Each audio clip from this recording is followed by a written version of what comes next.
दोस्तों, आपने कभी सोचा है कि क्या आने वाले भविष्य में ऐसा हो सकता है कि हमारी आगे की पीढ़ी को ताजमहल या स्टैचू ऑफ लिबर्टी खंडरों के रूप में या खोए हुए जगह के रूप में मिलेगी। सुनने में बहुत अजीब लगता है, लेकिन अभी हमारे साथ भी ऐसा ही हो रहा है।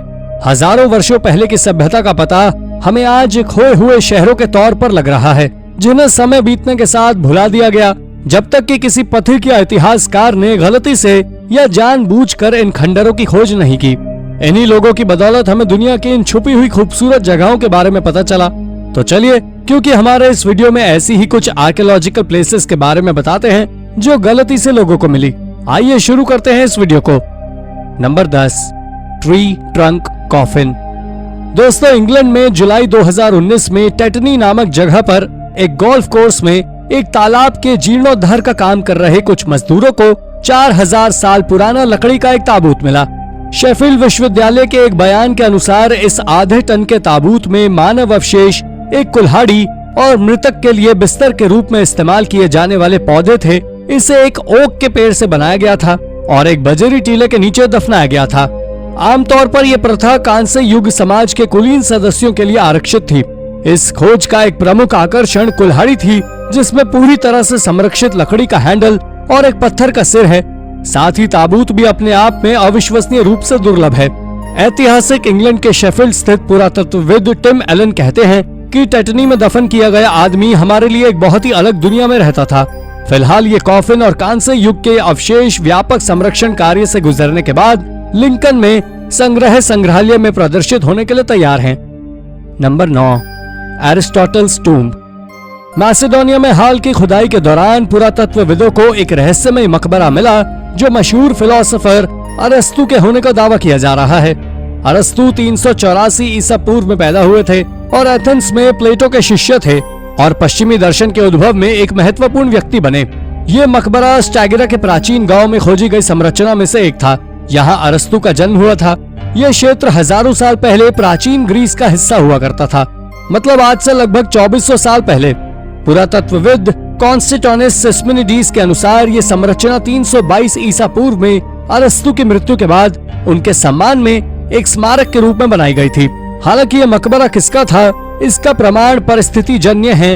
वैसे इसके निर्माण का समय और संरचना हेलेनिस्टिक काल की शुरुआत में होने का अनुमान है, जो 323 ईसा पूर्व में अरस्तु के सबसे प्रसिद्ध छात्र सिकंदर महान की मृत्यु के बाद शुरू हुआ था।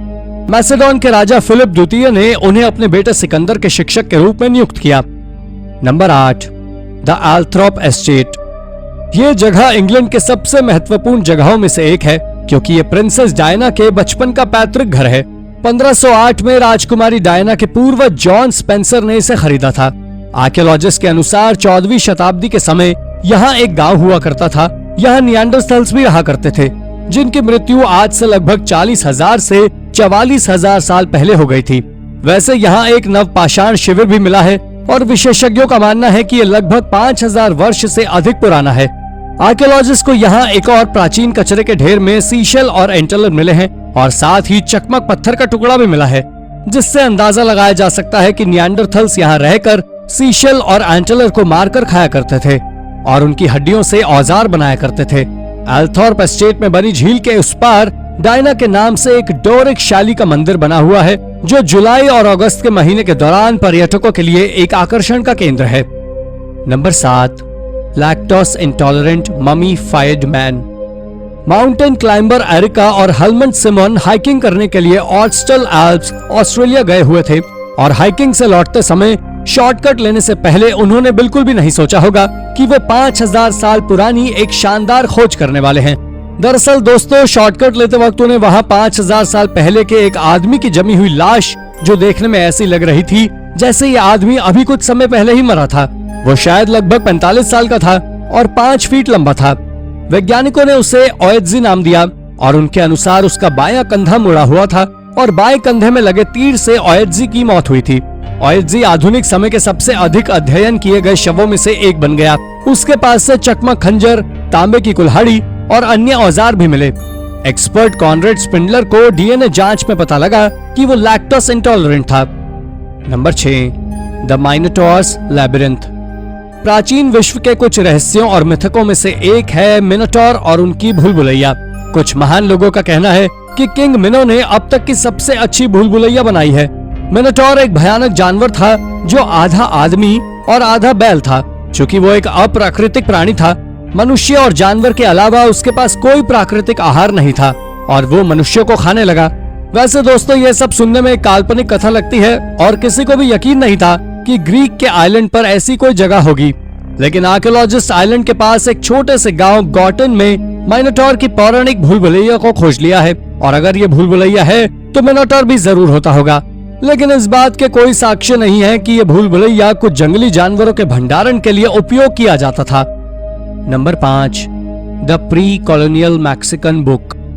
ऑक्सफोर्ड विश्वविद्यालयों के शोधकर्ताओं ने हाल ही में एक हाईली एडवांस्ड इमेजिंग टेक्नोलॉजी पर एक्सपेरिमेंट किया है, जिसको अमेरिका के उपनिवेशीकरण से पहले एक दुर्लभ मैक्सिकन कोडेक्स डेटिंग के लिए विवरण को उजागर करने के लिए उपयोग किया गया है।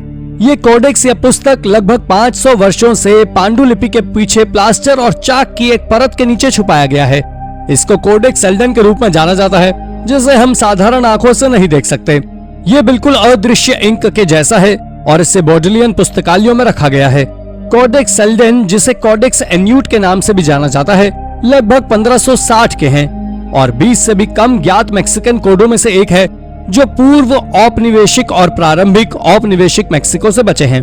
उनमें से ये मिक्सटेक क्षेत्र से केवल 5 जीवित पांडुलिपियों में से एक है, जो मैक्सिको का ओक्साका क्षेत्र है। साइंटिस्ट को अभी तक इनका एग्जैक्ट मतलब समझ नहीं आया है। Number 4, gladiator ग्लेव।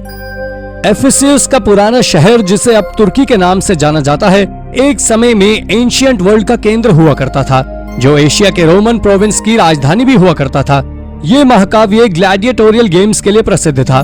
पुरातत्वविदों ने पूरे प्राचीन शहर में संगमरमर की दीवारों पर भित्ति चित्र पाए हैं, जो मैदान में लड़ने वाले ग्लैडिएटर्स, मौत के खेल और रथ दौड़ को दर्शाते हैं। 1993 में पुरातत्वविद शहर के कब्रिस्तान की खुदाई कर रहे थे जब उन्होंने एक असामान्य खोज की, जिसमें उन्हें ग्लैडिएटर से भरा एक बरियल ग्राउंड मिला, जो कि पूरी तरह से ग्लैडिएटर्स को ही डेडिकेटेड था। हालांकि पहले भी रोम में इस तरह से ग्लैडिएटर के रिमेन्स मिल चुके हैं, पर कभी भी पूरी तरह से ग्लैडिएटर्स को समर्पित किसी बरियल ग्राउंड की खोज नहीं हुई थी, जिस वजह से हर कोई इसके बारे में जानना चाहता है। Number 3, the lost golden city. Archaeologist ने इजिप्ट में 3400 साल पुरानी खोई हुई गोल्डन सिटी को ढूंढ निकाला है। ये साइट 18वीं सदी के राजवंश फिरौन अम्नहटेप के युग की है, जिन्होंने लगभग 1386 और 1353 ईसा पूर्व के बीच शासन किया था। माना जाता है कि अम्नहटेप III के अंतिम वर्षों में उन्होंने अपने बेटे अखनातेन के साथ कुछ समय के लिए शासन किया था। अखनातेन ने अपने पिता का नाम, अपना धर्म और अपनी राजधानी छोड़ दी थी और फिर अल्पकालिक शहर का निर्माण किया, जहां उन्होंने अपनी पत्नी नेफरटिटी के साथ शासन किया। लेकिन अपने 17 साल के शासनकाल के दौरान उन्होंने मिस्र की संस्कृति को कायम रखा। उनकी मृत्यु के बाद उनका युवा पुत्र तूतनखामुन मिस्र का शासक बना और अपने पिता की विवादास्पद विरासत से मुंह मोड़ लिया। लोग दशकों से इस सिटी को तलाशने की नाकाम कोशिश कर रहे थे और आखिरकार सितंबर 2020 में आर्कियोलॉजिस्ट डॉक्टर ज़ही ने इसे खोज लिया, जहां उन्हें मिट्टी के ईंट और अवशेष से भरे अनछुए कमरे मिले, जिनके बारे में रिसर्च अभी जारी है। नंबर 2, अ सोलर बोल। जर्मन आर्कियोलॉजिस्ट ने हाल ही में सूर्य के रूपांकनों में सजी एक विशेष सोने की कटोरी को ऑस्ट्रिया में खोजा है, जो कि कांस्य युग की है। इस देश के आर्कियोलॉजिस्ट ने ऐसा कुछ पहली बार खोजा है और ये बहुत पुराना भी है, जिसके बारे में कोई लिखित जानकारी नहीं है। इसलिए वो ये जानने में लगे हुए हैं कि इसके फंक्शन क्या हैं। ये बाउल कुछ मजदूरों को रेलवे स्टेशन के लिए कर रहे काम के दौरान मिली थी। वैसे इस तरह के बाउल पहले डेनमार्क, जर्मनी और यूरोप में भी मिल चुके हैं और सभी जगह के बाउल में सूर्य की आकृति बनी हुई है, जो किसी रिलीजियस सेरेमनी की तरफ इशारा करते हैं। कांस्य युग के आसपास का ये सोलर बाउल ऑस्ट्रिया में 3000 साल पुरानी बस्ती में खोजा गया था, जिसके नीचे की तरफ सूरज की छवि बनी हुई है। Number 1, foundation of Londinium. England के आर्कियोलॉजिस्ट ने एक्सीडेंटली रोमन हाउस को वर्ष 72 में खोज निकाला, जो रोमन आक्रमणकारियों द्वारा लंदन के मूल शहर लैंडिनियम शहर की स्थापना के लगभग 25 साल बाद की बात है। लंदन म्यूजियम के आर्कियोलॉजी स्टाफ ने यहाँ 4 कमरे खोजे हैं, जो गार्डन के चारों तरफ बने हुए हैं और उनकी कुछ दीवारों पर फूल की आकृति बनी हुई है। साथ ही नीचे फर्श पर पच्चीकारी चित्र वर्ण के टाइल्स यानी कि मोज़ेक टाइल्स लगे हुए हैं। इस बात का पता लगाना मुश्किल है कि ये बिल्डिंग किस लिए बनाई गई थी, लेकिन कुछ लोगों का कहना है कि शायद ये उच्च श्रेणी के रोमन विजिटर्स के लिए या हाई रैंकिंग मिलिट्री मेंबर के लिए बनाई गई थी। विशेषज्ञों को यहाँ फैलिक शेप का एक पेंडेंट मिला है जो कि रोमन आर्मी का चिन्ह हो सकता है। इतना ही नहीं, ये बिल्डिंग लगभग 150 साल पुरानी है। तो दोस्तों, ये थी हमारी आज की वीडियो। आपको हमारी वीडियो कैसी लगी हमें कमेंट करके जरूर बताइए, और हाँ, जाते जाते वीडियो को लाइक और चैनल को सब्सक्राइब जरूर कर दीजिएगा। धन्यवाद।